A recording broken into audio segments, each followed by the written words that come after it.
So we'll be asking Kristina Podnar to be added to the screen. I can see her over there, so it should be easy to locate and spotlight. A digital policy innovator, 2 decades. She'd worked with some of the most high-profile companies in the world to help them see policies as opportunities to free the organization from uncertainty, risk, and internal chaos.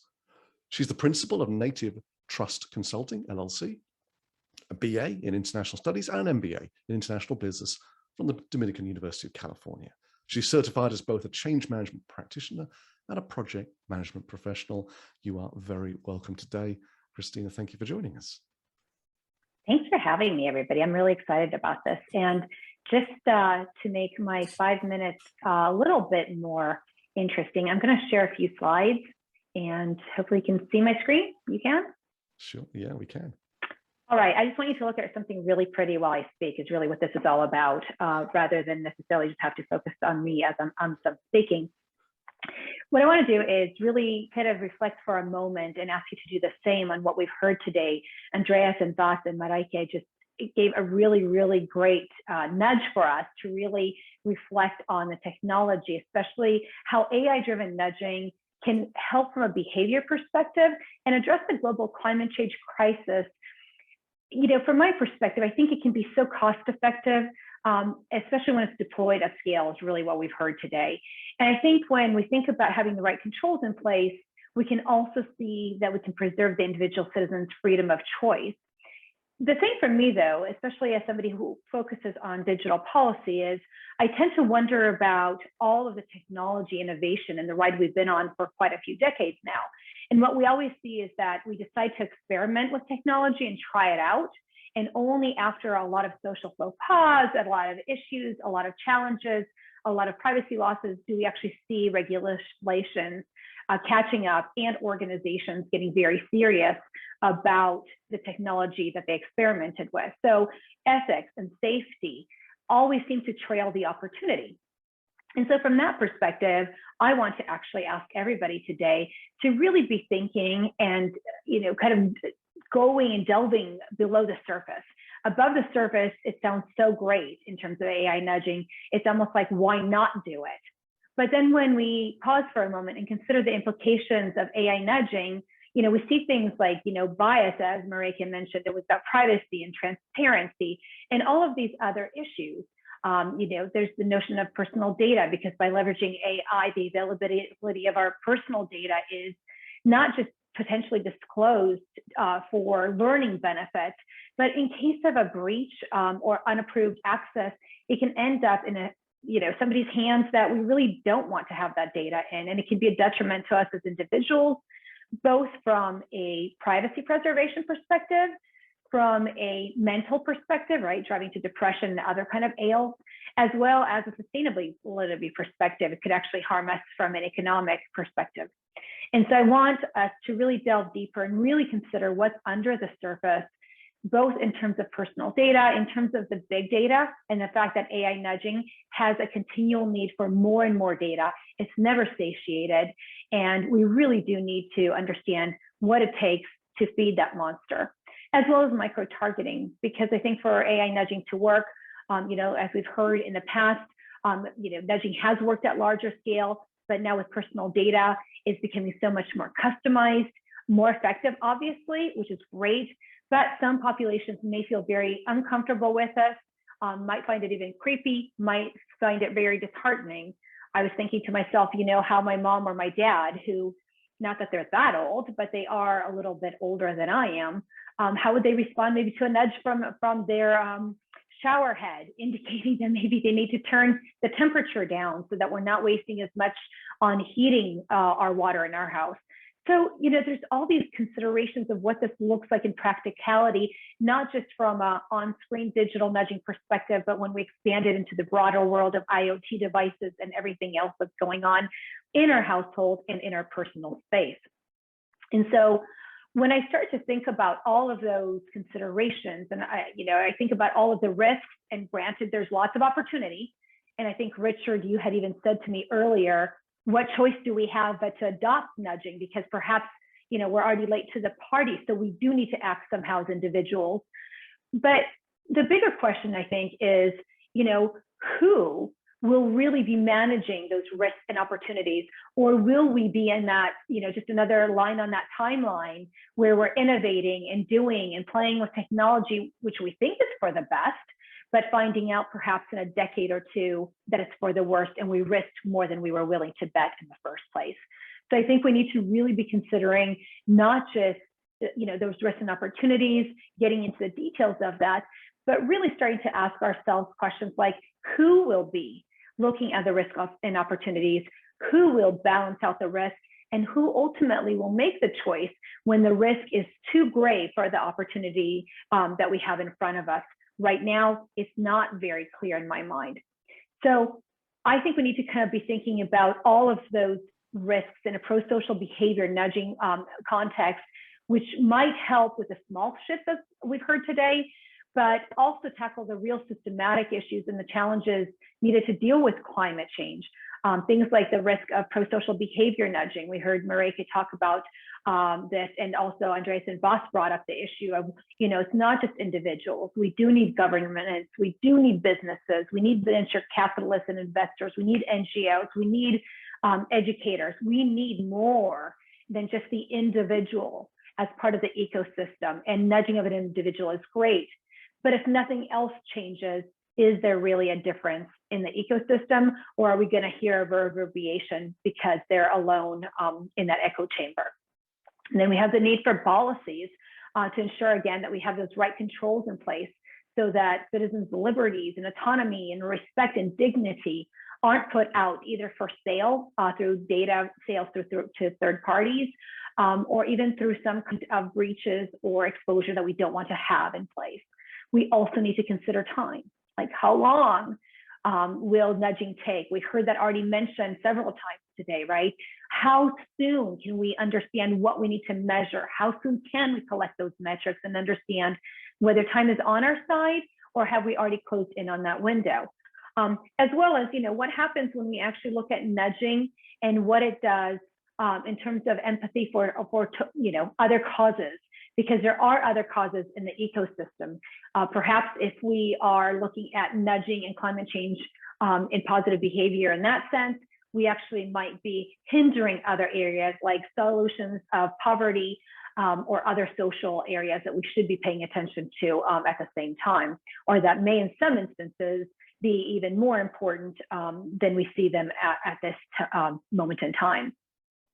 Then there's things like limiting questions that are nearly impossible to answer that I think we need to think about. And perhaps that's a great place for a steward, as I like to call them, or some entity that is willing to take on this role and really is inherently trusted and can be thinking about these bigger questions, how we provide transparency into nudging, and how we take care of the well-being of individuals. So great thoughts already from Andreas and Voss and Marike.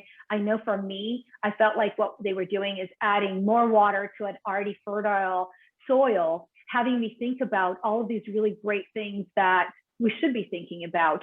But again, I bring to everybody the question of, who and how will we be thinking about these issues, and who needs to be around the table?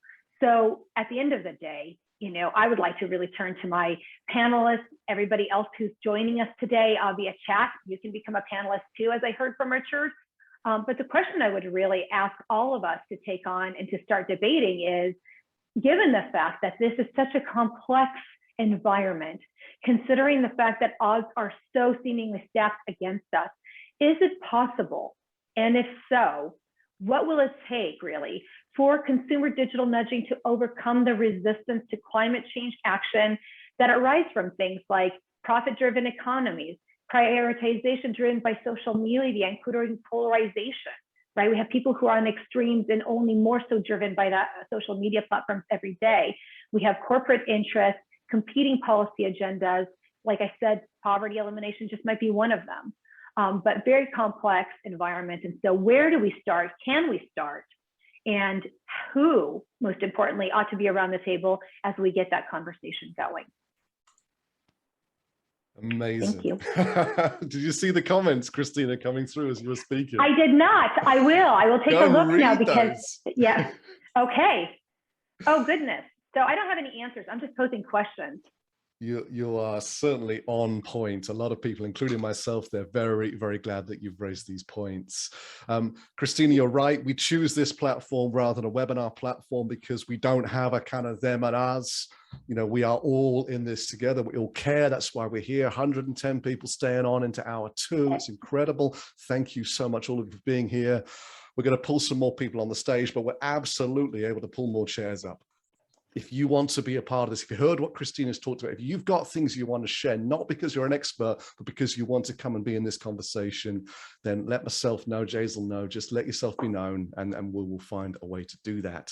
But let's bring some pals into this conversation, and I'll ask my team to highlight them as I do. So the first is Fabio Tollon, a doctoral candidate in philosophy of science at Bluefield University. Fabio is currently part of the research training group, GRK 2073, integrating ethics and epistemology in scientific research. This is funded by the German Research Foundation. His research focuses on the potential for AI systems to be moral agents and/or moral patients, and what this could mean for scientists developing and using such systems. He also has a PPE background with a BA in politics, philosophy, and economics, and an MA in philosophy, all from Stellenbosch University, including a BA in philosophy as well. So Fabio, you are on my screen and you are very, very welcome. It's great to see you here. Thanks for having me. My absolute pleasure. It's our pleasure. Let's see who else we've got. So we'd very much like to welcome Vaz back to the stage. If Vaz is here, I know he did his best to stick around, even though he's one of the top 10 busiest people in Silicon Valley. So if we can spotlight Vaz as well. I told you we've got great people here today. Vaz, thank you very much for spending a bit of time with us today. I know how important your time is for your business and your colleagues. Thank you. And then finally, it's very, very much my pleasure to welcome Tom Savigar from currently Norway, but originally not too far away from me in the UK. You'll notice the accent. So Tom is the founder of Avicera AS. He is an expert in foresight and transformation, visions and models, change and development.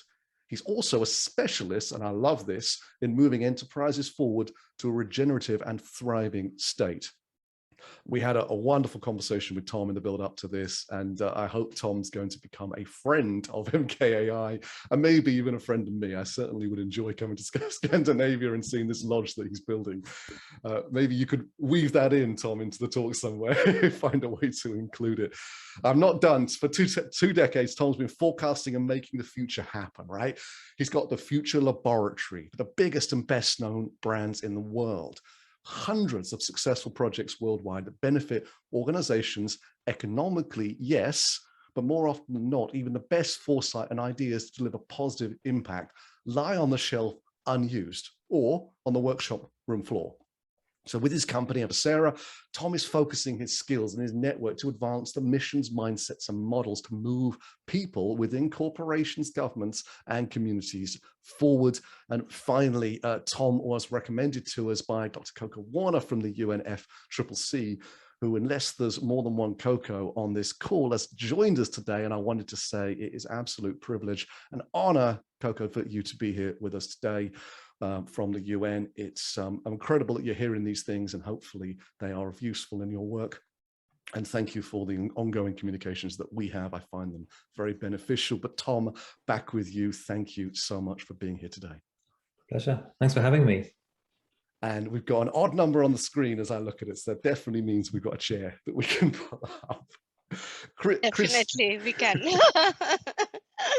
So I won't tread on your toes here at all, Jaisal. I'm going to stay on the screen, but hopefully not have to do too much. Kristina, back with you. Where do you want us to start from some of those incredible points that you brought up?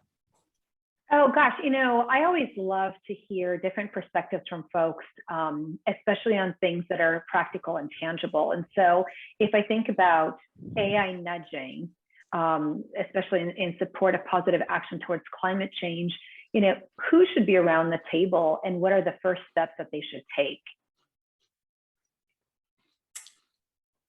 I'm glad you paused for 1 second, because embarrassingly, I forgot to add Andreas. Oh, quick, Andreas, you get to take that question on first. Yes, and welcome back, Andreas. I'm so sorry. Yeah, thank you. I wish I had an easy answer, step-by-step guide. Exactly. But I wouldn't be a philosopher if I didn't. I guess one thing maybe to start critically is to just point out how much power is currently concentrated, right? I mean, it's maybe we should be first aware of certain problems in these sorts of nudges. If you think about global companies like Facebook, Google, and so on, just the amount of people responsible for designing certain nudges, right? Or you can call it choice architecture and AI-driven kind of online environments and so on. And just the amount of people affected by it, right? And the control these people have over how it's designed. So there's an unusual situation, I guess, in humanity where like a really small set of really unrepresentative people in Silicon Valley can have like huge influence on the choice environments we encounter. So on this critical note, I would just say, like, yeah, in some ways we need to think about making this more transparent, right? At the moment, and AI might even exacerbate that of just making it harder to understand how these choice environments come about, right? How can we make this more transparent, and how can we, in some sense, democratize these sorts of influences, right? And I feel now it's a growing debate over, for example, the impact Facebook had on elections, and so on. So my hope would be that maybe with the rise of Friday for Futures and sort of the growth of the voices of younger people, and also great initiatives like MKAI with trying to diversify also the people having influence on these things. That would be my one hope. That so, like, in some sense, this is not a great step-by-step guide, but we need to think about like practical ways to democratize really who will nudge us into the right goals, what are those goals, and how can we do so transparently. So now I let the practitioners sort out the practical details, but I stay on general commonplaces. So let me go next. I'll give an out-of-the-box answer. First, thank you to Professor Mollman and also Kristina for your excellent talks. I learned a lot from both those talks.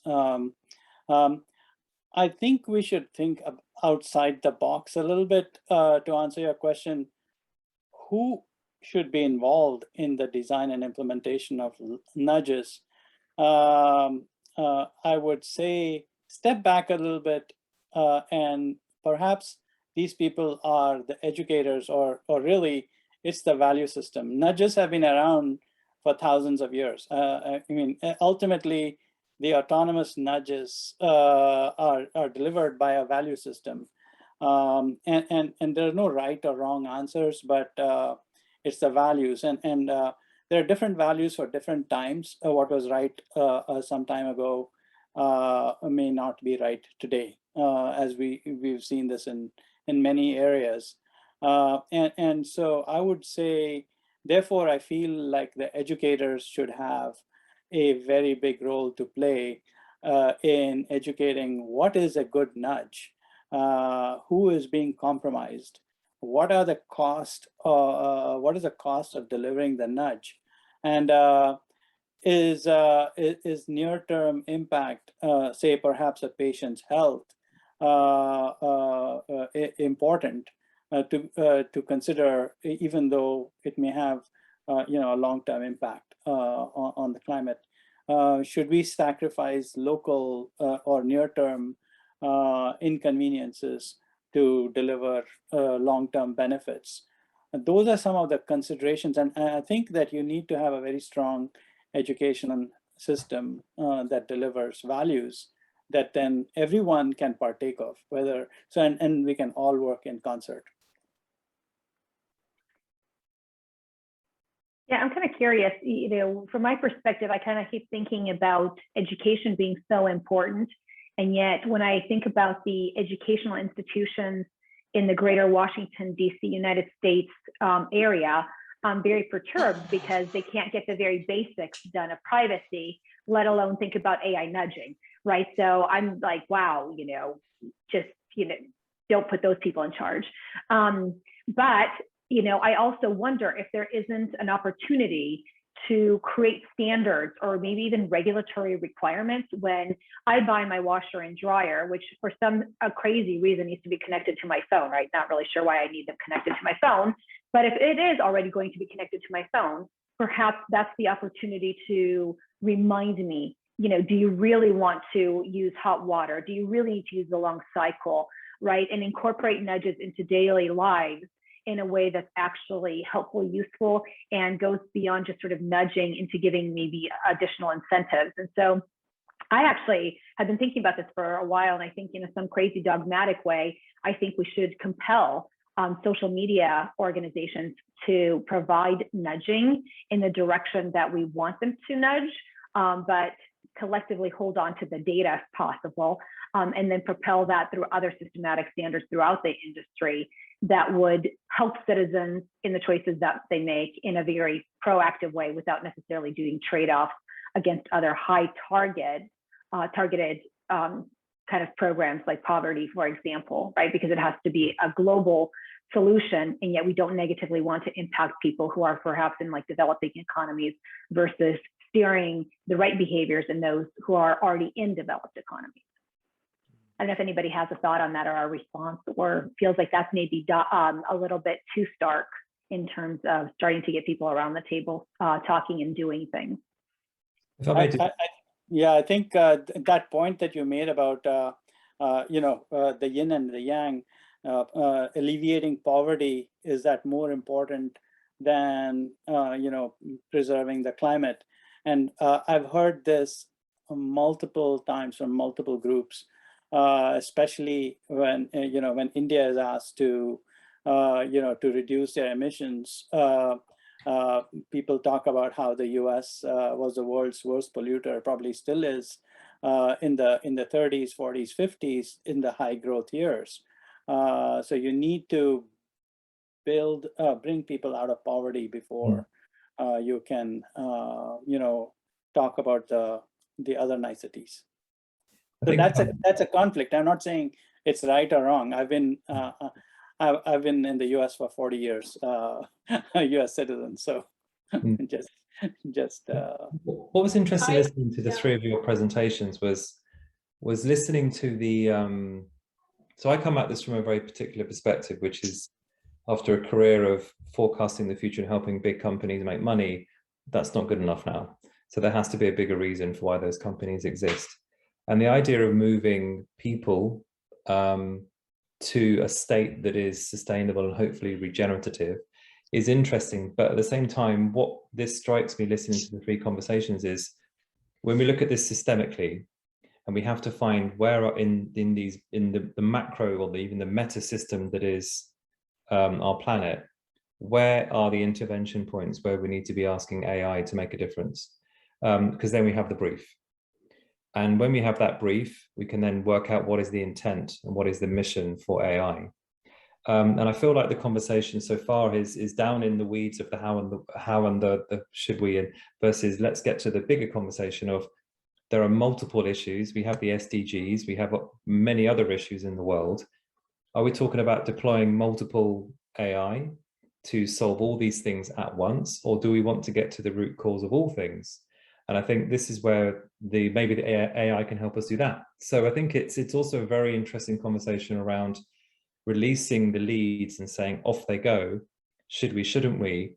But first working out how do we actually start to do this in the first place. And the other question goes through my mind is this sort of AI democracy of who's in charge and who are the masters of democracy, and should they be elected the same way as government officials?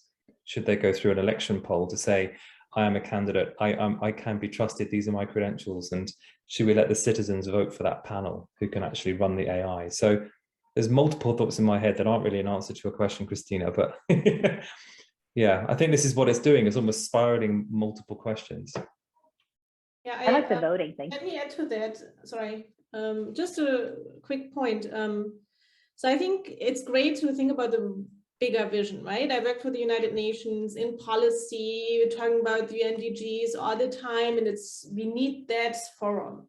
However, even if you have a big vision, you can start small, right? It's what we see often is that we talk about these big vision and nothing is being implemented on the ground. This is why I really liked Kristina's comment about what can we do, right? And I don't know, I think, why don't we just start small in organization? They can think about how can we say, what can we do so our employees, I don't know, are safe? How can we save environmental resources? And then get together and make it in a good way, right? And maybe think about data that you can use to personalize that, right? But then think about how you do it in an ethical way, and thinking about transparency issues and so on and so on. But I really like Kristina's point of view that, you know, what can we do on the ground, right? Because talking is great about big visions, and it's good that there's a big vision, because then you move towards this mission, but it's also okay to go step by step and start with small steps on the ground. I think really great points being raised out, and people are raising many questions I can see already in the chat. But I think, Richard, would you like to add your thoughts onto what the different panelists have said? And I would move on to Vibhav, because he has also raised his hand, and then I'll bring in more questions from the chat. I think I messaged you and said, don't come to me. And then obviously the opposite happened. No, I'm keen to bring Fabio into the conversation at this point as well, at least get his voice onto the table for now. So Fabio, thoughts so far? Yeah, so a few things crossed my mind throughout the presentations and now through the comments from some of the panelists. The first thing that I think is, I mean, I'm going to frame this in very critical terms, so bear with me, but I like to think about nudges sort of in terms of seduction. And I think the two ways we can think of seduction, and the one way is sort of top-down seduction or bottom-up seduction. And top-down seduction is the one that I think has been around for millennia, and it's the changing of choice architectures by changing sort of what everyone sees. So a form of top-down seduction is, I don't know, the buffet. You know, everyone goes to the same buffet, and you have cheap carbohydrates first and expensive proteins later on. That's a form of top-down seduction. You're kind of seducing people or nudging them into eating the cheap food, filling up the plates on the cheap food, and then, you know, they don't have any space for the more expensive food. However, what I think is unique about AI-driven nudges is this bottom-up seduction, right? Where we have aggregated user data being used to give people individualized nudges, right? So then it's not everybody eating from the same buffet table. It's everyone gets their own unique buffet, given their own user data that they've generated through search histories or through any kind of information collected by these big corporations. And I think that's, at least to me, that's where we can see the greatest benefits, but also the greatest ethical worries from digital nudging specifically. Because here I mean, I think there is, it might be more difficult to figure out where a nudge becomes a shove. And it seems like if everyone's getting their own sort of curated buffet, and that buffet is being determined undemocratically by some corporate oligarch, that's a very serious issue, especially if we don't have, you know, values like transparency, fairness, or explainability at play. So that's the first sort of critical remark. The second thing with respect that I want to bring up is with respect to education. What I think is incredibly important is to focus on, so regulation, I think is like, that's the that's the most important thing we can talk about in this space. But in addition to that, I think thinking about nudging and AI systems, not just in terms of the technology versus people, but rather in terms of hybrid systems. And that's really what explainable or answerable AI is about. It's about developing new skills and competencies for technicians and experts to translate AI into terms that we can all understand. So for example, with medical diagnostic technologies, it's not enough to make the AI itself explainable and to give it to a medical practitioner. Actually, we need to train medical practitioners to use AI systems and understand false positives, or to understand why the system is spitting out this or that result, and explain that to the patient. Because patients deserve to have their sort of why a certain course of action is being given to them. So I think thinking about it in these sort of hybrid terms also allows us to see that the role of education is also involved at this very high level of getting professions or professionals on board with AI-based technologies. And I think I'll leave it at that for now. Thank you. Excellent Thank you. points. Excellent points. Really good points. There are some questions, I think, which are quite critical from perspective of the audience, and I would like to raise one of them. One coming from Richard B is, don't values vary across societies? Would value-based nudges generated in one country necessarily be accepted in another? I think it's a very important point people need to think when they think about ethics as well. So Kristina, starting with you, we can have some thoughts, and then I'll go around the table with all the panelists. Yeah, I think I had already kind of jumped into that conversation via chat, but I think what's interesting to me is when we talk about ethics and values, I don't necessarily know that they translate globally, because every sort of society and it's very contextual and it's very cultural. So I think that having a common definition, things like human rights, might actually be more appropriate. I do agree that values or ethics are sort of abstract things that lend themselves to defining at a very individual or societal level that doesn't translate overall. Absolutely. Tom, would you like to add your thoughts on this one? No, I agree, and I think living in the Nordics now compared to the UK, and having worked in different countries around the world, there's always that translation of who you are as a human and your meaning or your intent behind what you're trying to do and how that's communicated or at least received. But because this is, I'm coming at this from a very specific intent, which is climate change and the reversion or the reversal of GHG and biodiversity curves. So if that is if that's one big mega challenge, the question I've got back to the panel is, what is the ethics and imperatives of AI to help that particular brief? And I heard your point, Marika, about sort of getting very local and specific and tactical about it. So I think that's a shared value, or at least a shared concern globally. How that manifests itself and how artificial intelligence nudging manifests itself globally in different regions will be a fascinating debate, because it's a shared challenge. Absolutely. I echo the thought, Tom, and to move on and being conscious of time, being the moderator, I would also call upon people who have raised their hands. I think, Vibhav, you have a question to be rightly asked. If you could raise it, then I could check with the panelists. Yes. Right. Thank you. Thank you. Just one question. And I think Tom just addressed a part of it in any case. My question was, I understand the difference between developing and developing, but that's a subsequent step on acting on a nudge. But does the panel think that where the topic is ethics and imperative of digital nudging, do we agree that climate change as a conversation, as an end goal, features consistently as the imperative of digital nudging? I mean, is there, in their experience and understanding, does it even exist in the imperative? Are we been focusing on climate change when we are thinking of designing digital nudges in that context? That's my limited question, because that would be global. Application would be local. Application would have developing nations different, developed nations different. That's acting on the nudge. I'm a step before.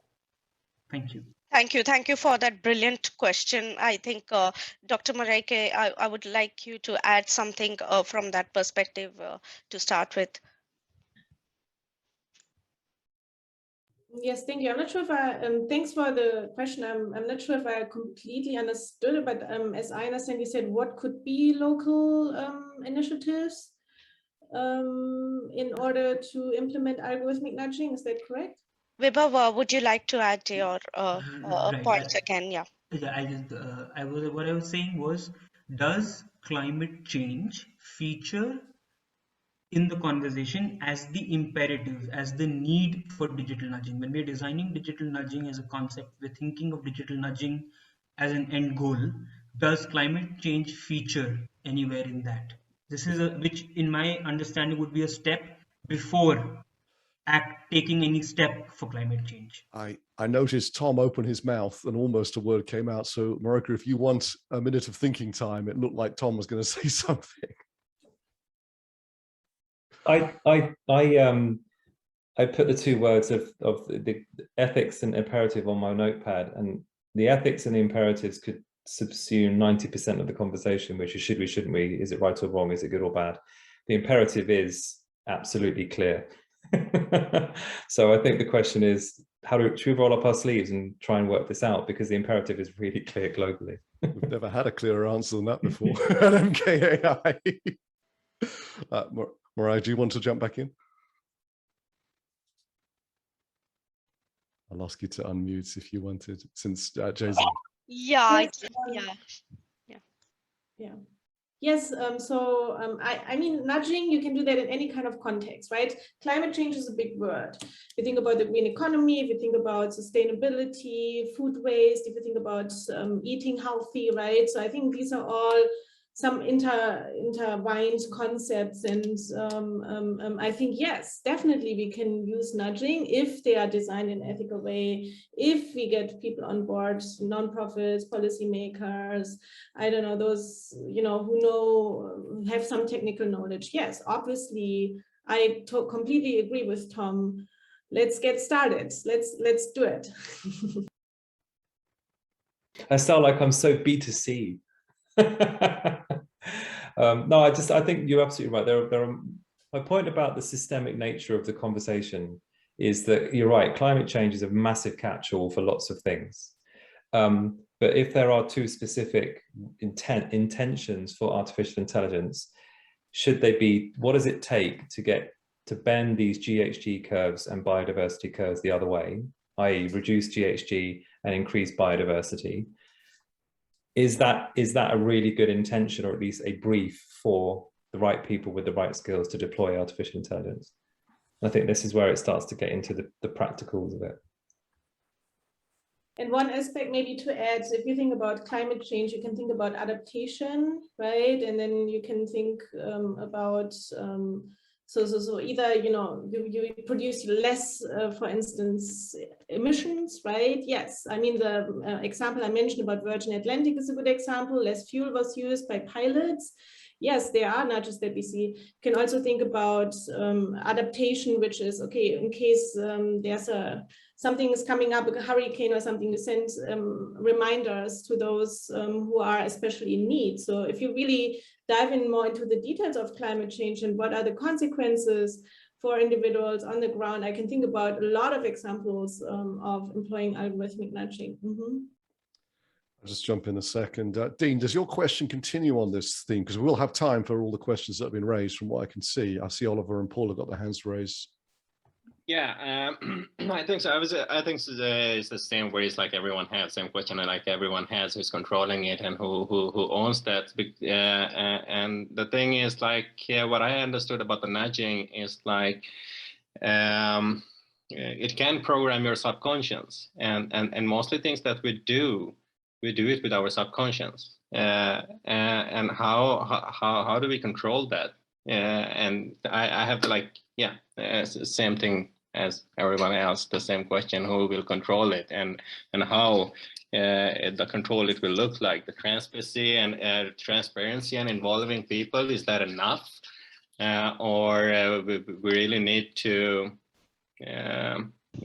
figure things out before you start that? The AI evolution is starting it, and we are doing a lot of stuff unethical, and think about that afterwards when we get the effect, when we get the hit by our mistakes. So we are doing the same thing here with the nudging, and if we have power, and the people, the leaders, innovation leaders have power to stop it before and have a break on it. So that would be great. But I know we are human beings, and as soon we see the innovation, as soon we see the opportunity to create something, we create something, and we don't think about it.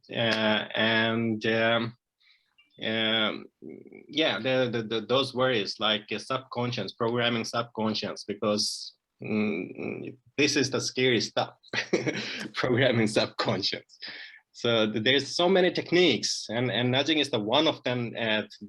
So there's so many techniques about it. And we need to have like a kind of a community or a gathering about those, like what are subconscious programming techniques are there that can change people to do whatever they wanted to do. So yeah, Amazing. thank you. Thank you so much, Dean. Thank you for those contributions. Oliver, I see you've got your hand up. Shall I pop I you on do, as thank well? you. Yeah. Can you hear me well? Yeah, very well. Oh, Good. whoops. That's going to take some fixing. Don't press that button. You're the star, Oliver. Go for it. Thanks. Yeah, I have a comment which might help to maybe answer the question of control by shifting it over more to a question of agency. I find nudging a fascinating concept, but if it's applied the way it was presented here, I would expect people will sooner or later develop some kind of allergic reaction against being nudged.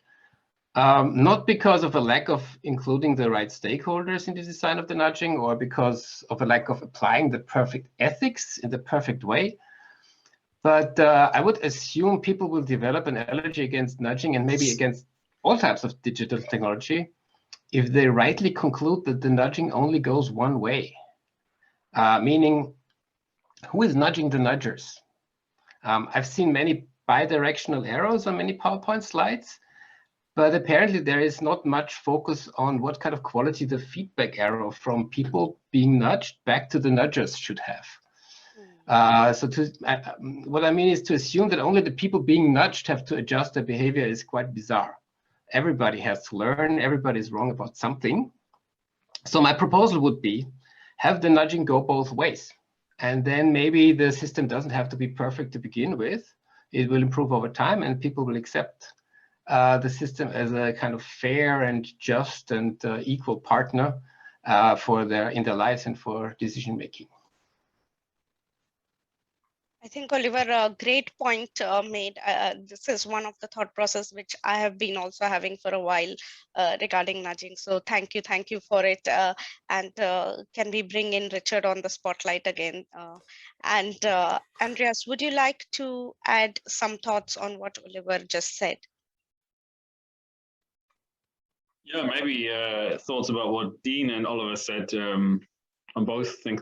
I mean, the question of control and then sort of feedback loops back to the people who nudge you, I think is very important. And there isn't just one channel. I think that's one thing to know. So if we make it more transparent, I think the case that Maheike was discussing, the Uber case, or that she discussed it also in the paper, is very important. That you need like a really like an informed public, right? And this doesn't have to be like everyone, but like an informed kind of at least international discourse, you know, the usual channel for pushback, right? So there's a sense of contestatory control in the general public, civil society, and so on.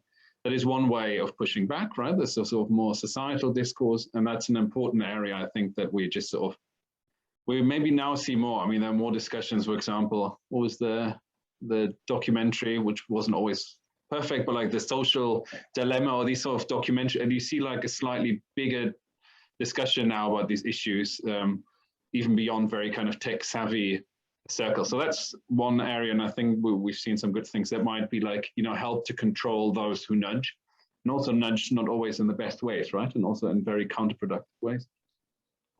Yeah, second, governments, right? So things like also Mike is talking about GDPR. These sorts of issues are a way to empower maybe societies more generally to sort of, you know, to sort of draw boundaries and put in place certain constraints of what cannot be done. And finally, ways of, I mean, Fabio has talked about this, and that's such an important point, the customization, the really like making nudges individual is such a big aspect now of AI-powered nudges. What I would like to see is probably giving more control to individual consumers, right, or individual citizens on controlling how they would like to be nudged, right, that you could customize in such a way that you could maybe put in your goals more specifically, that you can control, like, you know, maybe be asked how far would you like to be nudged and in which ways. Yeah, and thereby sort of like shift, also directly empower individual consumers by just switching off, you know, on your phone. I can highly recommend switching off also certain types of notifications, but also, you know, thinking that kind of consumer power, putting in determining what goals you might have, setting your own goals, determining how you might be nudged. there might be interesting technical solutions also to that. So those are, I think, three important ways of controlling, right? And pushing back against, or like nudging back, as Oliver said. Absolutely. I think empowering is the key, which people need to look at. Fabio, I would like you to add some aspects to this point, if possible. Yeah. Yeah, sure. I think something that hasn't come up, at least that I can remember, is the question of what do nudges take advantage of, right? They're taking advantage of sort of very consistent imperfections in our reasoning. That's what nudges do, right? We have these irrationalities where we favor short-term interests over long-term concerns, climate change being like the pinnacle example of this kind of sort of hedonism. And what nudges do is they simply sort of try and make us less irrational in a sense, right, from the long-term perspective. But the question of control, I think, has particular relevance here, because Danny Kahneman's Thinking Fast and Slow is a great book. In light of this, we have system 1 and system 2, and system 1 is the quick reflexive kind of thinking. And at that level where you might not be consciously aware of the kind of interventions that nudges are implementing, that's where we have this issue of, maybe these are autonomy, these can grate against our autonomy. But to me, a key sort of, I think, educational component, but also from a regulatory perspective, is that we understand exactly what cognitive deficits nudging aims to overcome, because these are shared psychological characteristics that we all have. And if that's not made clear from the beginning, people are going to feel like they're being taken advantage of and that they're being manipulated. And I wonder whether there's enough of that in the discourse, because you get nudging is sort of framed in this behavioral economics terms, and it seems to gloss over the kind of cognitive or psychological architecture that gives rise to these sort of faulty reasoning. And perhaps that could be a way to mitigate or to preserve public trust, because I do think sort of this crisis of misinformation, especially around climate change as well, is a result of just a massive crisis of trust in democracies and public institutions. So that could be one way to at least mitigate this kind of problem. Brilliant point made. I think the policies and the regulatory part has to be playing a very important role, because it is directly affecting the emotions and the psychology of people. Over to you, Paul, for your question. And once you ask, I will be going on to the panelists.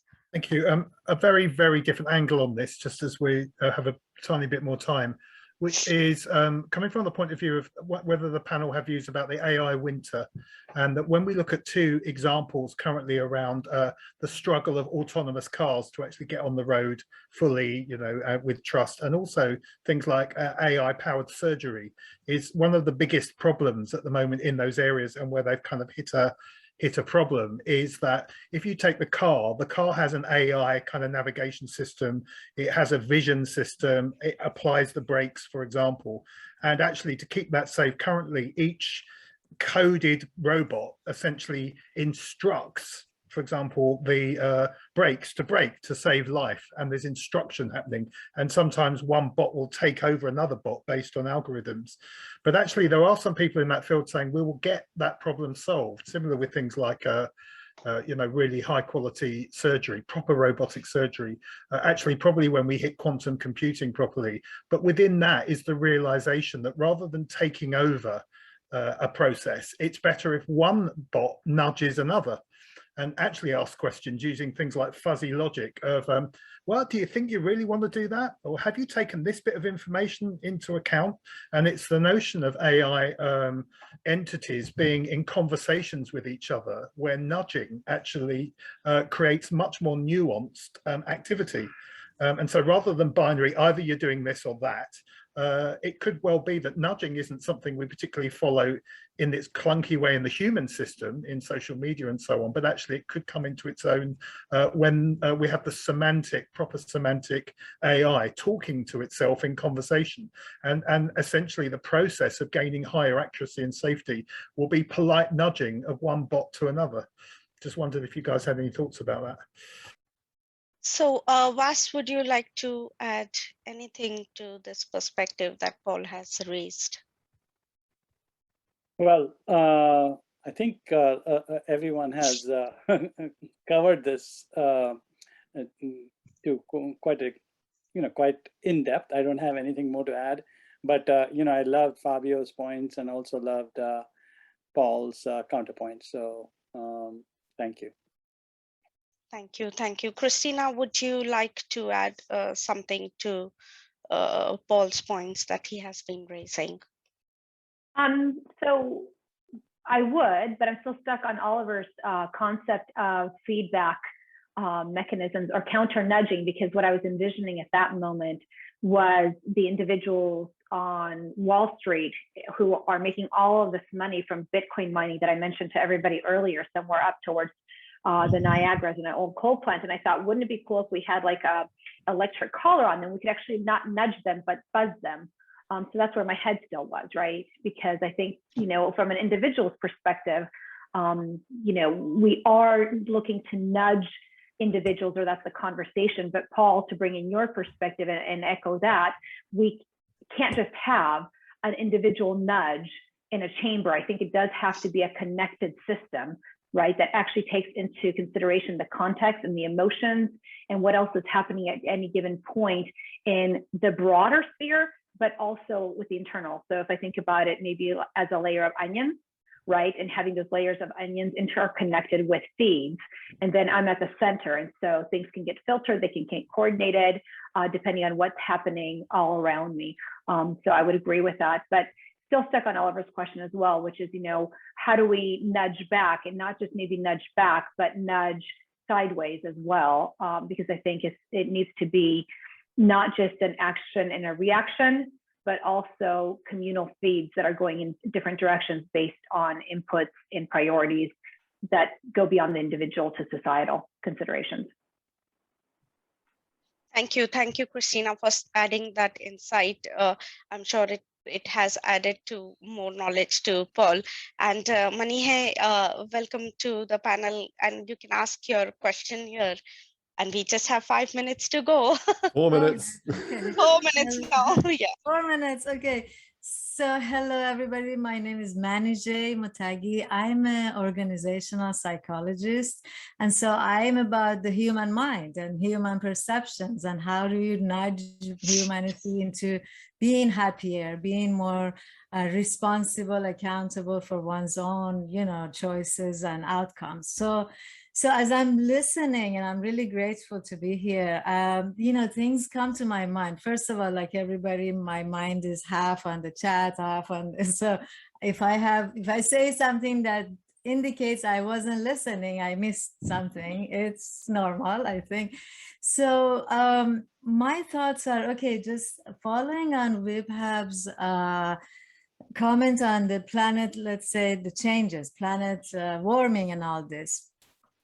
How could we make that like one project that AI and human network can get in on and really blast this thing out and make it shift, take this Titanic and shift it a little bit.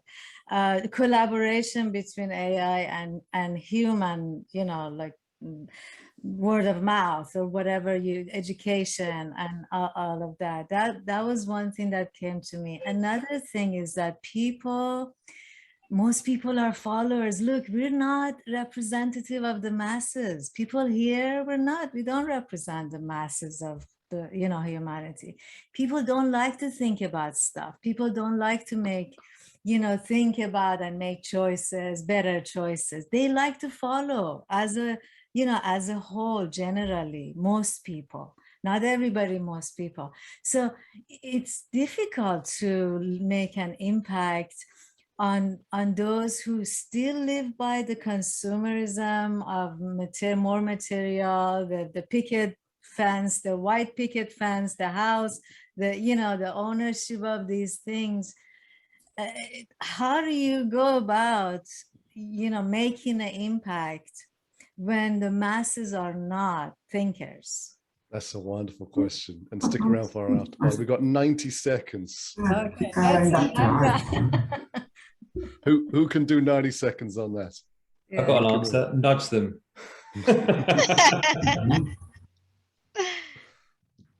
That's exactly the heart of it. Is billions of people need nudging to stop climate change fundamentally. So that's round 2, right, Richard? We're just getting started, Tom. Yeah, but this is the right way to do that? Like,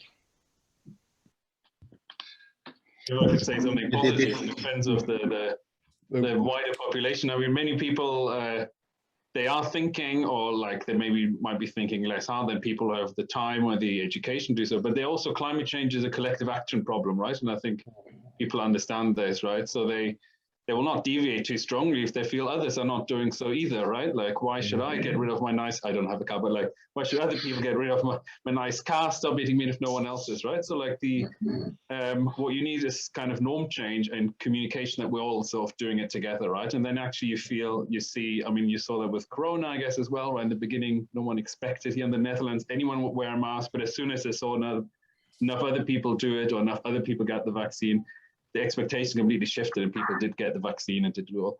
Now, the hope will be the same with climate change action, right? If we could use nudges as one of the many tools to have a collective change and a norm change, then maybe we'd also see wider behavioral change, right? So can I just add one more thing? Save it for the after party. As all of you are doing, building and developing, think about this, that people do not want to change. That's all. Okay, Vaz had to go. How do we do it? I didn't get a chance to say thanks to Vaz, but just stick around. Let's talk about this, but let's close at 7 as we promised to. So this is the end of the session, right? You can please leave now. Please go and have dinner. Get back to whatever you need to get back to, right? Don't feel you need to stay on. Kind of a bit of help with the music and the mics, if you wouldn't mind as well. Adina, I see your hand is up. I'd love to come to you. We're going to keep the session open. But let me just say thank you first. We launched tonight with Andreas, who opened in magnificent form for us. So thank you for that. And thank you for sticking around. We moved to Vaz, who shared what's he actually doing in this area, relating some of the use cases in health to show us what's possible. Then we moved on to Marika, who came and shared with us as well and stayed around and contributed so much this evening. Thank you for that. Kristina, you created this line in the sand of where do we go next in this conversation, brought new ideas in, discussed things that we'd heard so far. You contributed wonderfully to the panel as well. Thank you for that. And then, of course, thank you so much to Tom and Fabio, who came in to share thoughts, very helpful thoughts at the end. I've been seeing some great feedback about the comments you both made. So thank you for that. Finally, thank you for VibHab for talking about our community. And thank you, Jaisal, as well, for the wonderful moderation, emceeing that you do to keep us on track and keep us on topic. And thank you, everybody, for joining us.